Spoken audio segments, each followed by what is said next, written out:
Hello, fellow anglers and friends. And tonight we want to recap the first Bassmasters Open of 2020, which was held on the Kissimmee Chain of lakes down in Florida. And you know what? What an event it was. Getting a top 10 as a co-angler was just amazing. And I still can't even believe it, but we have to believe it because it happened. I know many of you want to know the tools that it took for 3 days to claim a top 10. You know, that's what you want to know. But as most of you tournament anglers know as well, that there's always within an event, there's a roller coaster. There's a roller coaster of emotions. There's a roller coaster of, people, things, experiences, decisions, and even more decisions that have to get made in order for an event to turn out either good or bad. And I think we want to dive a little bit deeper than just what lures worked. You know, it was a blessing to be able to go down there in the first place. And to be honest, I went down there just to learn. I never fished in Florida before. I got introduced to the Opens this year by a friend of mine named Hunter Sales. He's from Tennessee, a very good young pro. And, you know, didn't know that it was going to lead to where we're at today. I just knew that my first event was in Florida. To say that I was unprepared for that event would be an understatement. Heading down there in pure Nick Wink fashion, I procrastinated getting ready, was actually sick before the tournament with a sinus infection. Watched my son's wrestling tournament moments before leaving for the Florida event. But at any rate, it was much more than I could have ever hoped for. The weather was beautiful. The people were awesome. Bassmasters ran an amazing event. I had 3 amazing pros to co-ang with. I had 3 wonderful roommates from Tennessee that are now friends, and I look forward to seeing them again at the next event.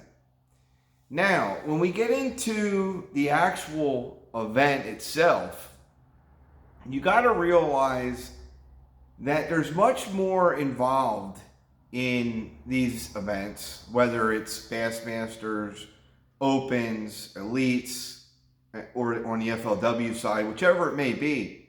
There's so much that goes into an event for a boat owner and as well as a co-angler. You know, you as a co-angler, you don't know what you're getting yourself into. So luckily, again, my friend Hunter Sales, he was pretty adamant when he told me, he said, Nick, I really think you should try to get down for at least 1 day of pre-fishing because you never fished in Florida before, and at least you'll get a feel of what the lakes are kind of looking like and what we're fishing. Because Florida's different, you know, it's a different strain of bass and it's a different environment. So one of the best things I could have heard, and I listened, and I said, you know what, I'm going to make sure I get down for the pre-fishing day. And we did that, and it was pretty uneventful, actually. We fished, and I think he caught 2 or 3 good bass, but he didn't want to hit his stuff too much, and I definitely didn't want to be the cause of that as well. For myself, the only fish I caught on pre-fishing day was a mudfish, what they call a mudfish down there. To me, it looked like a snakehead, but it's a mudfish. All right, that's what we caught, and the day was uneventful. Coming back to the room, I'm like, okay, that's fine. I'm gonna see who I draw for the first day, and we're gonna go from there. So we go to where the pros and the co-anglers have to meet. It was at one of the event centers. And we went there, we all met, we had to show our fishing licenses, we had to meet one another. There was over 400 of us in this complex all waiting to see who had who, what flight you were going out of, what number boat you were going to be, and this and that. Because again, it's 225 boats. At the end of it, I got a text message. That's how they let you know who you're getting paired with. And I got Dennis Feidler from Minnesota. I never knew who he was. So just like anybody else, first thing I did was I Googled him. And I'm like, okay, from Minnesota, fished a couple years in the Opens. This is good. He's been here before. It doesn't matter what place you got into before. Who knows the circumstances of before? I'm sure he was on fish. So I called him up, and he was right outside the event center. We met up, and you know what? I knew he was a great guy as soon as I met him. He's like, hey, Nick, how are you doing? He's like, this is what I'm doing. You can use this, and this. He named probably 7 or 8 different rigs that would work. And he also told me, he said, hey, where I'm fishing, I'll be honest with you, you're going to have just as much of a chance as me. He said, we're fishing a little bit deeper water, where the structure is going to be on both sides of the boat. You never know where the fish are going to be. So be prepared. You're going to have, fair game, just like I will. And I'm thinking, great.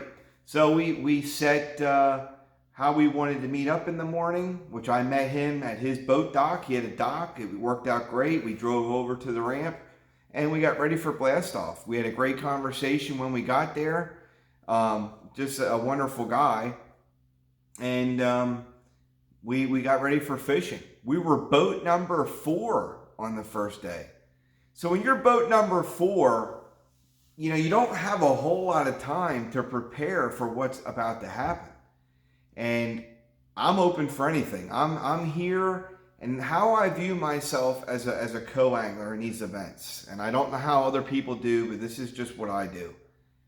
I am here to learn. I'm here to spectate. I'm here to fish, but I'm not here to hinder you in any way, shape, or form. I will be quiet back there if you want me to be quiet. I'll talk to you if you want to talk. I will not make a mess in your boat. I will have my life jacket on when you're ready to go. I don't want to be the reason why you don't make it to the Bassmaster Classic or to the qualify for the elites. That's not what I'm here for. I'm here to have a good time. We got to our first spot, and our first spot was on Lake Toho. And what a lot of guys were doing is they were there's actually a lock on Lake Toho to get to the other lakes, and then all the way down to the Kissimmee, all the way down at the end. Okay, but we didn't lock through. We stayed on Toho, which was perfectly fine with me. We fished submerged hydrilla, and at first I'm looking around, and you're kind of assessing the situation. I've never been on this lake before. We didn't pre-fish Toho, and I'm looking. And he's throwing chatterbaits and a speed worm, which is probably the common theme down there, the speed worms. And I'm going, okay, moving baits. I can see a couple other boats. Pretty much everybody's throwing moving baits. And from what I see, they might have caught fish, but I didn't see anybody catch fish. So I thought to myself, all right, what I'm going to do is I'm going to slow down, and I'm going to throw a worm in this hydrilla, in this deeper hydrilla, and I'm just going to slow down. I'm going to pull that worm through there. I'm going to pop it out of there. And you know what? If nothing's going to hit fast-moving baits, they might very well hit slow crawled baits. And how right I ended up being. It was my day to be right. And what I started with was actually a Gary Yamamoto Senko. It's one, it's a bait we all love to throw. And how I used it was, it was Texas rigged. So you'll see that. This is actually a Gamakatsu hybrid hook. This is a number 5. Okay, wide gap. And a lot of people have been asking me after this tournament, they said, Nick, you threw it with a 3/8 tungsten weight, but you didn't peg it. Most people peg, they were pegging. And I said, you know what, there's really no scientific reason for that. I'd like to claim one, but I don't have one. But I guess my theory was, by not pegging it, what would happen was maybe the weight would hang up or pull free of the hydrilla and fall first, allowing my Senko to do its natural thing, which is to fall like we all know a Senko will. And I strongly believe that this tail had a lot to do with that too. That little bit of blue would pop out at these fish. And I'll tell you that the bites that I got from these fish, and I ended up with 3 fish for 14 pounds. So that's 3 very nice sized fish. My biggest one being 5 pounds even. They were just there. They didn't clobber it. They were just there, and you load up and you set that hook, and not a hard like leave your feet hook set, just a load up and pull hook set, and they're hooked. And then my first fish, I brought in a clump of hydrilla, and when you do leave your weight unpegged like this, one thing you really got to be careful of, because it's moving up and down your line, is that you have a very good tungsten weight. Okay, so this year I'll be throwing Real Tungsten, which is a brand new company, a very good tungsten weight, and it won't nick your line like some of the other ones might. And it's just something that was important, okay, because that hydrilla will actually nick your line too a little bit. But anyway, I caught one within, let's say, the first hour. Okay, so now I have a 5-pounder in the boat. And I don't think at that point you really have time to realize what you did. And then about a half an hour or so after that, time goes fast, I got another one on. And I get it in the boat, and it's another big one. I throw it in the live well. I got 2 fish. And we're allowed 3. Within the next 2 casts, it might have been the next cast, but it was within the next 2 casts, I have another one on. And it's just as big. Now, none of these fish jumped, which thank God they didn't, because you know how that could turn out. But they came right in, their mouths were open, I grabbed them, and now I got 3 fish in the boat that I know are really good sized fish. And I'm basically sitting on the passenger seat after I put my 3rd one in the live well, and I'm shaking. Okay, I'll admit I'm shaking, I'm pumped up. I can't believe what just happened. I can't believe that the stars aligned and good things happened, because I never expected it. I came to learn. I came just to learn. And I sat there, and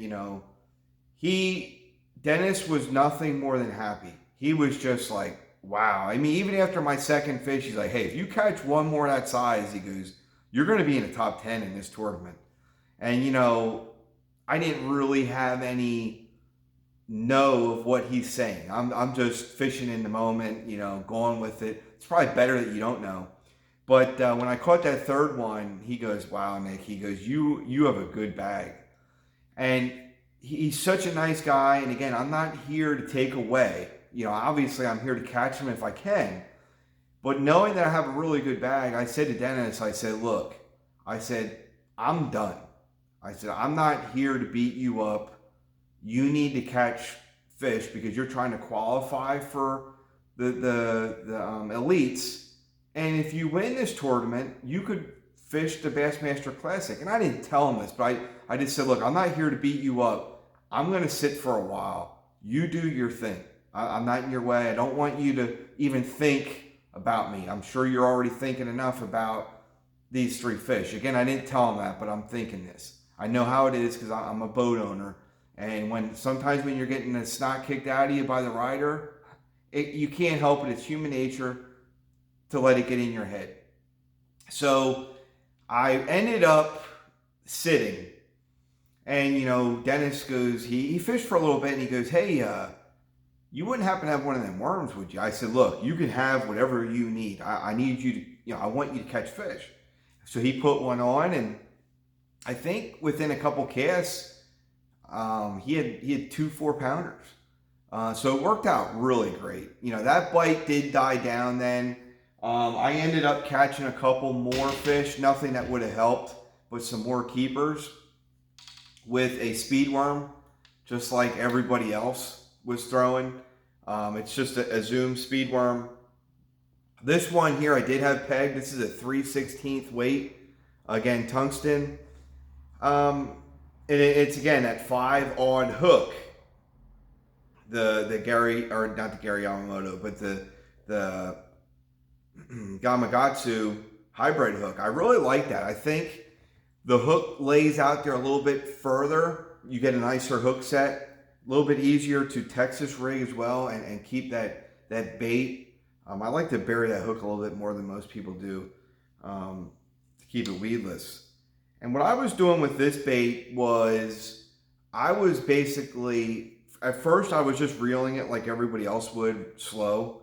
But then I would just jig it like I would a worm or something like that through, and it worked. Both these baits I had rigged up on the exact same rod, reel, and line setup. And that would be the Para G2 7'1" medium heavy, okay, rod, $62. Cast King, $62. And then I had it with a Bassmaster Classic bait casting reel, again from Cast King. And then on, I had 16-pound fluorocarbon. And I was running straight fluorocarbon right to the baits. And that seemed to work out real good. Okay, both setups, the exact same thing.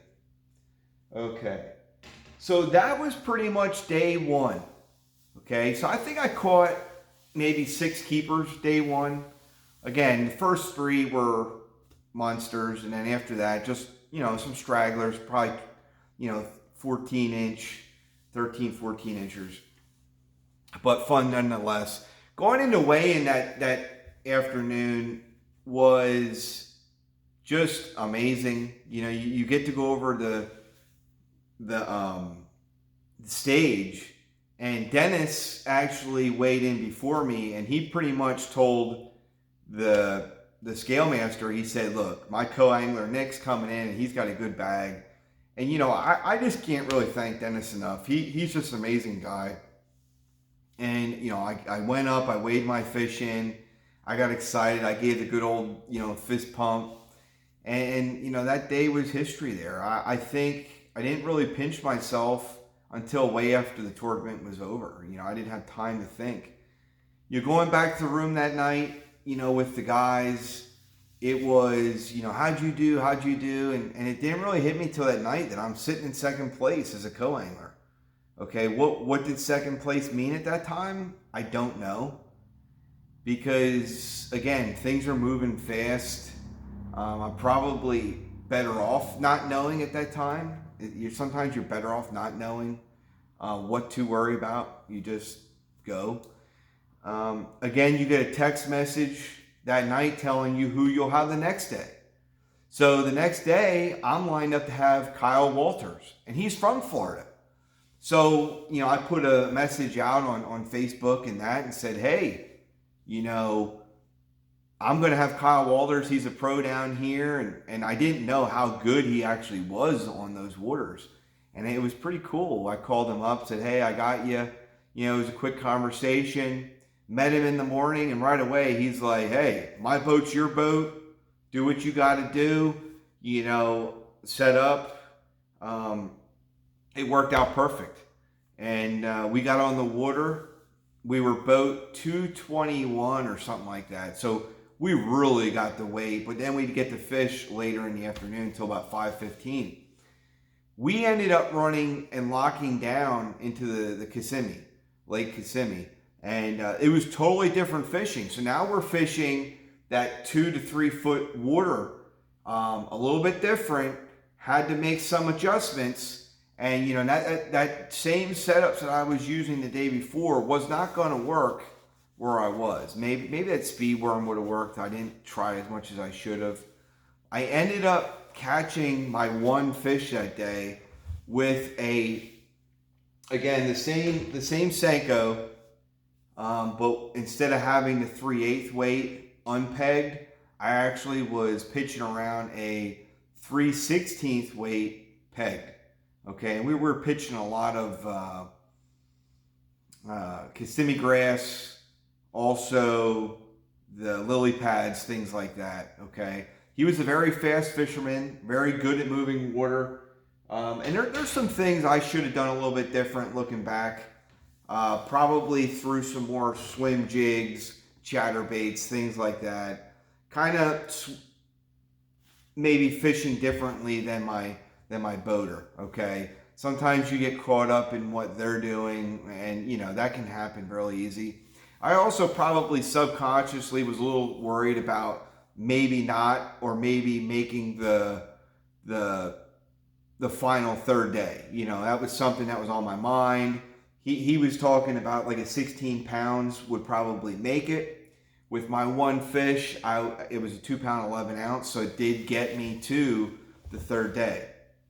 I really got to thank him. He taught me more than he knows, which actually helped me on the third day. We'll get there in a second. And he was, again, a great fisherman, a great guy, a mountain of a man, 6'7", just wonderful guy. Okay, I had nothing but good things to say. The third day, now we get into well, let's go to the weigh-in on day 2. Weigh-in day 2, I got some mixed emotions. I got one fish, which I'm grateful to have, but I'm a little worried I don't have enough to make day 3. And to be honest with you, when you have such a good day 1, you really don't want to not make day 3. I think it would probably have been a failure maybe at that point not to make day 3. I don't know. Maybe in my mind, I probably would have been a little down if I wouldn't have, because it would have been my fault not making the right adjustments as a co-angler. Because we were on some fish and I just didn't make the right adjustments, I don't think. But I did end up catching the right one. I ended up slipping in 11th place going into day 3, and I was tickled. Getting the opportunity to fish day 3. I'm standing there after day 2 weigh-in, and the final 12 co-anglers and the final 12 pros have to do a mandatory meeting with Bassmasters. And I'm standing there. I got Gerald Swindle over here. I got Scott Martin, Greg Alexander, who I ended up getting with on day 3, and so many, Patrick Waller. There's so many awesome guys, and then I get to meet these co-anglers, and they're all just really good fishermen. They love the fish, and they have the same motivations as you, and you're like, you know what, I made it. Wow, this was an eye-opening experience, because now the reality's there. You look over, there's Gerald Swindle, there's Scott Martin, and you're like, wow, this is real. Okay, so they tell us who we're going to be paired with, and I get Greg Alexander. Greg Alexander's from Maryland. And I'm thinking, this is pretty cool. I'm from PA, he's from Maryland. This should be a pretty good match because, a matchup, because we probably have some of the same experience, fishing, and I'll probably be on a pattern, or he'll probably be on a pattern that I'm used to fishing. So we get there day 3. Awesome. He's a very humble guy. He has his own construction company. You could tell how much it meant to him to be in this moment. It was, it's surreal. You're looking around, and this is the real deal. This event can send you to the Bassmaster Classic for him. And it can also, you can win $52,000 as a pro for that event. And he was sitting in 8th, I think, going into day 3. I'm sitting in 11th, and I'm thinking, on my mind that morning was, I'm going for broke here. I have nothing to lose. I already won. I'm already on day 3. I won. I don't need to fish. I don't need to hold anything back. I don't need to be conservative. The only thing that I wanted to do that day was weigh in fish to go across the stage. That's really what I wanted. If I could get a bag to win, that would have even been better. But I didn't want to have to go across the stage with no fish. I mean, that was my biggest fear. So he told me right away, he said, Nick, we're going to lock down. We're going to go to the Kissimmee. And I'm like, okay, that's fine. You know, I was there yesterday. I kind of have a feel for what it was. We did fish differently than even on the second day. We were fishing more secluded Kissimmee grass, waiting for the spawners. Hopefully they were in the area. What happened on day 3, though, going into day 3, was a front came through. Heavy winds came, and you know, it really changed things for everybody. So I mean, everybody's fishing the same, but it really changed. And you know, he was fishing very isolated structure. So I mean, he had a chance to really pick that apart. So I had a couple bites, and you know, in your mind sometimes when you have a bite and you're not sure what it was, you try to tell yourself it wasn't a bass, okay? But after a couple bites, you're like, something's wrong. And what I was doing, because we were fishing so shallow, is I was fishing a different color Senko. I was throwing a June bug Senko, and I was throwing it on a 3/16. Actually, sorry, it was an 1/8 ounce tungsten weight, and I was throwing it unpegged. And I was getting bites, but I wasn't hooking up. So I used a tactic that I learned here in PA, and that is when they start short striking your Senkos, but they're biting them, sometimes what you need to do is you need to bite off 1 inch or 2 of the Senko. So, and that would be at the top. Take 1 inch or 2 off there and shorten it up. And that way, when they bite it, you have much more a hook that's going to hook up. And immediately, it was after 9:30 that I figured this out. Immediately, I caught 2 fish. Now, they weren't big or anything like that, but they were 2 fish. And now I knew I was going to cross that stage. I tried many things on day 3. Again, I left it all out there. I tried top water. I tried the rumba, you know, swimmer across. I tried well, I already said top water. I tried jigs. I tried, you know, chatter baits, swim baits, everything that you could think. And it just didn't work out. The fish were really in a funk where we were. This one here was on a Speed Even Pro. This is a jig worm rod, 7'2", and this is the Sharky 3 Gold, which I'll talk about in some other videos. But this was a great setup. Had some braid on it, okay?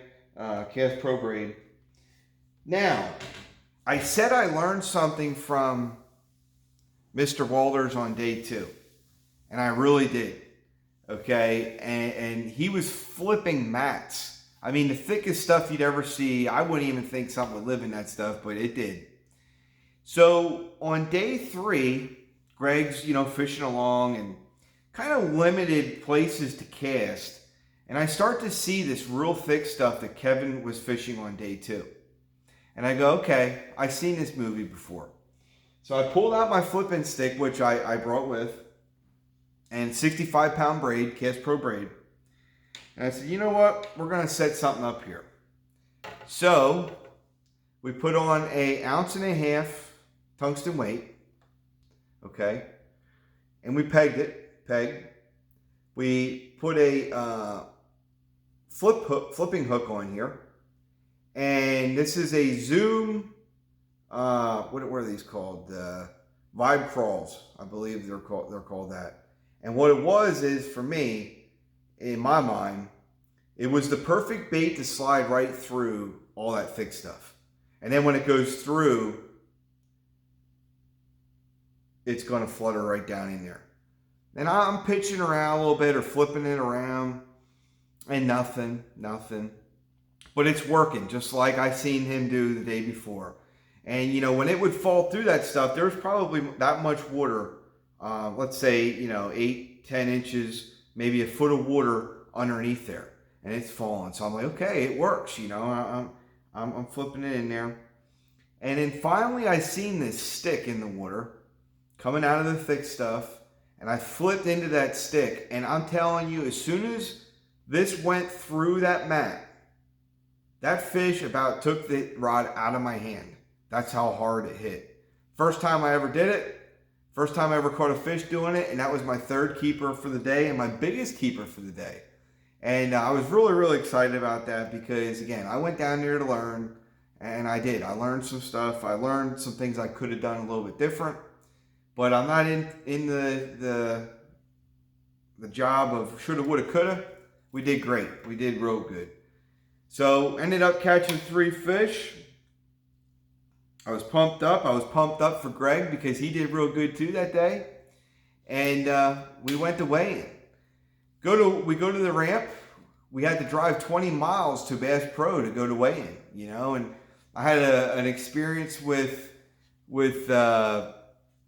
Gerald Swindle. He used my truck to pump up his tires of his trailer, and he was funny. He's just a funny guy. That was pretty cool. To talk about the rig real quick on the flipping setup, Speed Demon Pro flipping rod paired up with the Bassmaster Classic 65-pound Cast Pro braid, and again, you know, the 1.5 or the ounce and a half tungsten weight, flipping weight, and then the Zoom. I think it's the Speed Crawl or Vibe Crawls or something like that. It's, you know, it's a good bait there. Worked perfect. And we drive 20 miles to Bass Pro, and it's the final stage. There's, you know, 100 or 200 people there. We know it's going to be broadcast and you know, all this good stuff, and get to walk across that stage, you know, with 3 fish. And I was just so happy about that day. And, you know, when I walked across the stage all 3 days, you know, what I thought to myself is, you know, you can be quiet. You can go hand them your fish and let them do their thing and all that stuff. But I thought to myself, this is my moment. You know, this is my moment to let people know who I am, you know, and I might not get another moment like this where I'm, you know, in the top 10, making it to day 3. You can't ever take those experiences for granted. And I wanted to take in each moment. I wanted to be a part of each moment. I wanted to let people know who I am. And you know, I'm hoping to be a regular up on that stage. And you know, this and that, you never know how it falls. But, you know, I really got a lot of good feedback from everybody. I really appreciate all the good feedback. It was a great event. I got a top 10. Wade fishing all 3 days. I really can't say one bad thing. I met great people. The sport of fishing, the sport of tournament fishing, tournament bass fishing, has some of the most gracious, caring people that it's just unreal. And they'll support you. Now, I can't tell you how many people come up to you after the weigh-ins and, you know, during, you know, that see you on Instagram or on Facebook and they're all pumped up. How many people comment on your messages throughout the week and text you on the side. I mean, you know, I had Greg DePalma messaging me. I had Brent Chapman from Cast King, Cliff Crochet, and so many other people that were just awesome. So I hope I covered as much as I could for you. There's so much more that we could go over. And there's going to be other videos, because I think one of the things that's interesting, at least to me, is the life of a fisherman. You know, what obstacles these guys face. We see the outcome. We see the weigh-ins. We see everything that is on TV. All the glam, you know, everybody, you know, selling whatever they're selling.